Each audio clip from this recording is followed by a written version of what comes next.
Elhamdülillahi Rabbil alemin ve salatu ve selamu ala Rasulina Muhammed ve ala alihi ve ashabihi ecma'in. Esselamu aleykum ve rahmetullahi ve berekatuhu. Құрметті бауырлар. Аллахтың қалауымен Имам Ғазали рахимахуллахтың еңбегі Әйюхәл вәләд кітабынан дәрістерімізді әрмен қарай жалғастыратын боламыз. Бисмиллахир-рахманир-рахим. Әйюхәл вәләд, ей менің балам, лә тәкун минәл әъмәли муфлисен. Ешқашан хайырлы амалдардан мақрұм қалма. Ва минәл әхвали халиян. Және де жақсы хайырлы нәрселерден айырылып қалма. Ва таяққон әннәл илмәл муджаррат ла яхузул яд. Және де мына нәрсені біл, тек қана жалғыз ілімнің өзі сенің қолыңнан жетектей алмайды. Яғни ертең сені құрдымға кетіп бара жатқан кезіңде тек қана ілімнің өзі сені аман сақтап қала алмайды. Мисалуху, оның мысалы мынау дейді. لو كان على رجول في برية 10 أسياف هندية. Құрлықта бір адам кетіп бара жатыр, және ода 10 дана үнді қылышы бар дейді. Өте сапалы, өткір үнді қылышы бар. Маға әсләхати ұхра, және де басқа да қару-жарақтарымен бірге. Ва кана рожулу шуджаан, және де ол кісі сондай бір батыр кісі. Ва әхлә харб, және де соғыс шабуыл тәсілдерін өте жетік игерген дейді. Фахамала алейхи асадун махибун, және де оған бір қорқынышты, айбарлы, бір айбатты арыстан шабуыл жасады. Ма зоннука, қалай ойлайсың дейді. Хәл тадфаул аслахату шарраху минху, одан оның үстіндегі қару-жарақтары арыстанның зиянынан құтылуға пайда бере ала ма? Биля истиамалиха ве дорбиха, егер оны қолданбаса және де онымен арыстанды ұрмаса, қалай ойлайсың дейді. Ол үстіндегі соншама қару-жарағы оған пайда бере ала ма дейді. Ва минал маълум, белгілі ғой дейді. Аннаха ла татфағу, арасында ол ешқандай да пайда бермейді. Илля, тек қана пайда береді. Биттахриқи ве дорб, тек қана ұрумен, қорғанумен, яғни соған қарсылық танытумен ғана құтыла алады дейді. Фәкәзә, сол сияқты ләу қараа ражулун 100,000 мәсәләти илмиятин. Міне сол сияқты дейді. Егер де бір кісі 100,000 ғылыми мәселелерді оқыса да дейді, вәжіп, мұстахаб, парыз секілді 100,000 сондай ілімдерді оқыса да, вәғалламаха, оны үйретсе, вәтәғалламаха, және де оны үйренсе, вәләм яғмал биха, алайда ол үйренген, үйреткен нәрселермен өзі амал жасамайтын болса, ла туфидуху, онда оған пайда бермейді дейді, оның пайдасын көрмейді. Илля, тек қана пайдасын көреді, бил амал, сол үйренген, үйреткен нәрселерімен өзінің де қоса амал жасауымен, сол кезде ғана ол сол нәрселердің пайдасын көреді дейді. Ва мисалуху, ал енді оның мысалы мынау дейді. Лау кана ли ражулин, және де бір кісі ауырып қалса, хараратун, ыстығы көтеріліп, ва марадун сафрауиюн, және сафрауи ауруымен ауыратын болса, ол Аллаху а'лам сол кездегі ауру түрлерінің бірі болса керек. Сондай бір аурумен бір кісі ауырып қалатын болса, якуну алажуху бис сиканжубин вал кашкаб, және де оның емі сиканжубин болса. Сиканжубин дегеніміз бұл әсел мен уксустың араласқандағы пайда болған дәрінің аты екен. Вал кашкаб, бұл кашкаб болатын болса, арпа су екен.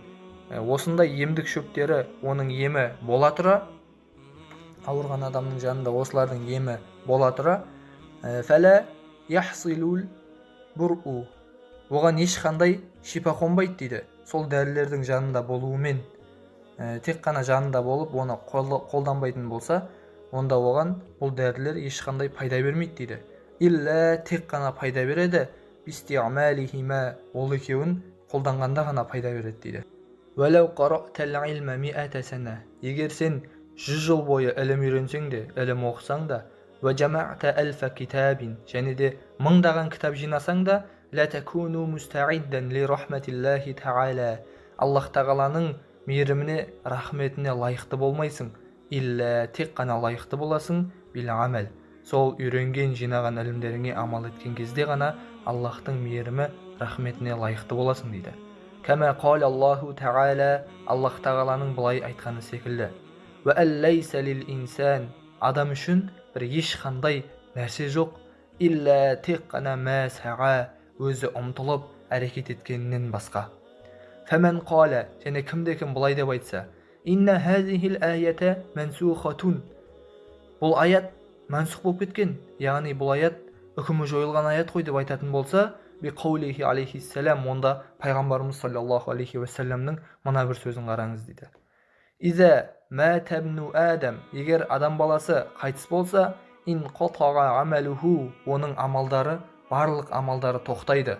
Илля тек қана мин сәләсин, үш амалынан басқа дейді.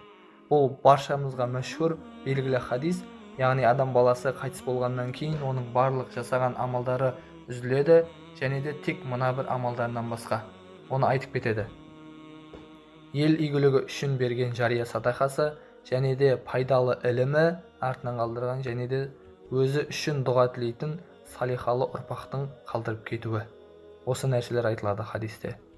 Ары қарай жалғастырамыз. Фәл-мансуху хуа хазал қаил.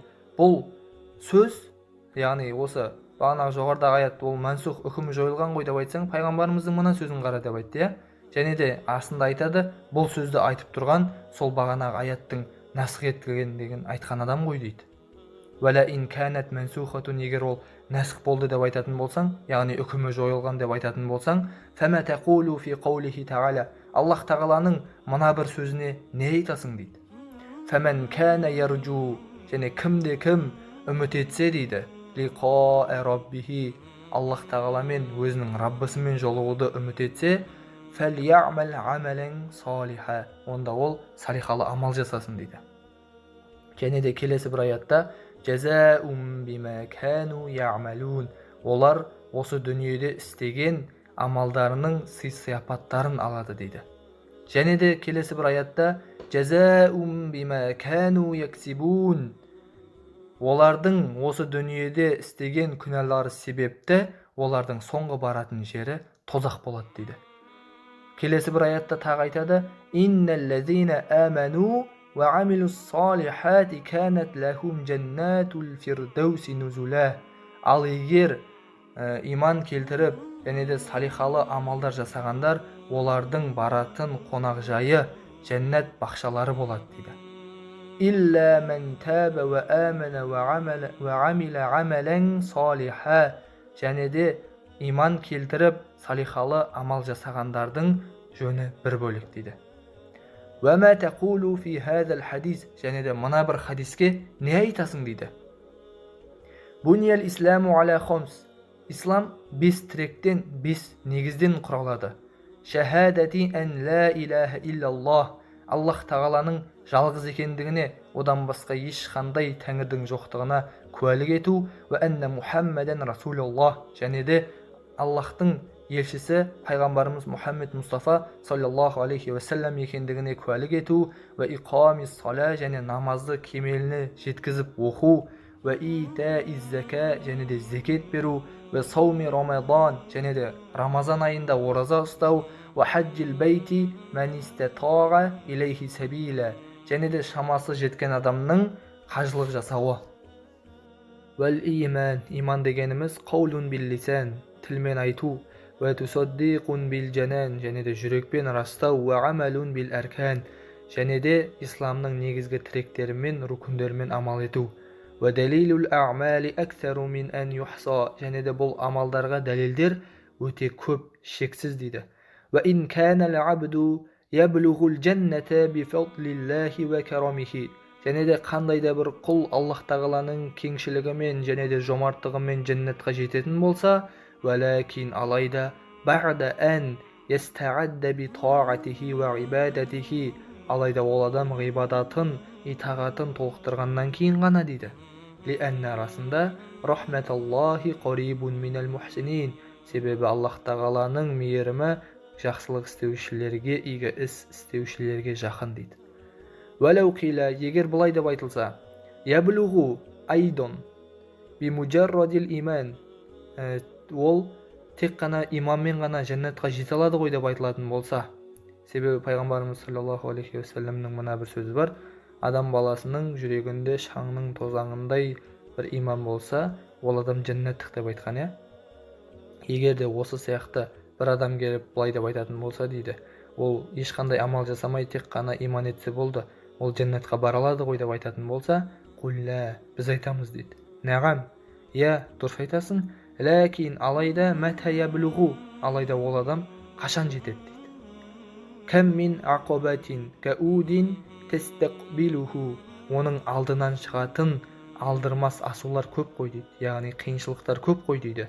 Иля ән ясуила, ол жәннатқа жеткенше.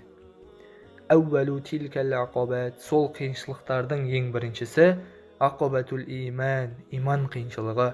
Әннәху, расында ол хәл ясламу минәс сәлби, ол иманын жоғалтып алудан аман бола ала ма, әм немесе лә, аман бола алмай қала ма? Осы нәрсеге ол сенімді ма дейді. Вә иза васала, ал егер ол асудан өтіп жәннатқа жететін болса, якуну жаниян, жәннатта болады, муфлисен, алайда жәннат нығметтерінен құр қалған, яғни жәннат нығметтері аз болғандардың қатарынан болады дейді. Қала al-Хасанул Басрию рахимахуллах, Хасан аль-Басри былай деп айтты. Яқулуллаху та'ала, Аллах тағала былай деп айтты дейді. Ли ибадихи, құлдары үшін, яумал қиямати, қияметтің күні. Удхулул джанната, жәннатқа кіріңдер, би рахмати, менің рахметіммен. Вақтасимуха, және де оны, яғни менің рахметімді бөліп алыңдар. Би қадри а'маликум, өздеріңнің жасаған амалдарыңның мөлшеріне қарай сол менің рахметімді бөліп алыңдар дейді. Және де пайғамбарымыз саллаллаху алейхи уассаламнан тағы бір мынадай осыған ұқсас хадис келеді. Яқулуллаху та'ала яумал қиямати лил муъминин, Аллах тағала қияметтің күні мұъминдер үшін былай деп айтады дейді. Жувизун нар, тозақтан өтіңдер, би'афуи, менің кешіріміммен, вадхулул джанната, және де жәннатқа кіріңдер, би рахмати, менің рахметіммен. Фақтасимуха, және де менің рахметімді бөліп алыңдар, би фадаили а'маликум, өздеріңнің жасаған игі істеріңнің мөлшеріне қарап сол менің рахметімді бөліп алыңдар деп айтады. Яғни кімнің істеген ісі хайырлы амалдары көп болса, ертең қияметтің күні Аллах тағаланың да мейіріміне соншалықты көп мейіріміне оралатын болады.